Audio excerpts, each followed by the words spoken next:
Tonight, overwhelming scenes from Waterville in southern Minnesota. This is the area specifically named in a peacetime emergency declaration by Governor Walz late last night. We'll have more on what that declaration means coming up shortly. Thanks for joining us tonight. I'm Derek James. You can see here where flood warnings are still in place across Minnesota and western Wisconsin. In Rice County, rivers rose fast overnight, flooding into neighborhoods in Morristown, Faribault, Warsaw, and other small communities.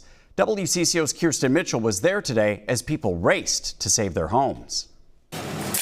Hey, my phone's gonna blow up. Hey, Todd. Michelle Vogel You need another 40 bags? put out a call for help on Facebook. We need 40 more bags! And the community We had people shoveling, people filling, people tying, and people hauling. showed up. We've done over 3,000 bags today. She owns the Channel Inn in Warsaw.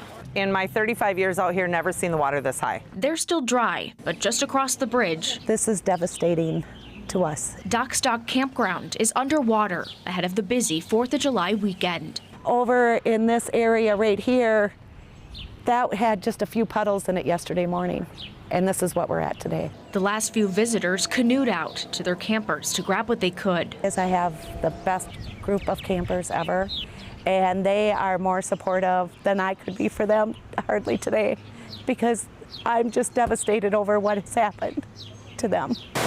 In Faribault, Dennis and Connie Drentlaw took a ride around the neighborhood. We spent all day dishing out water and throwing out furniture and ripping up carpet. But when you drive around and see what's around us, I feel very fortunate. They haven't seen flooding like this in all their time living in the city. We just want to express that.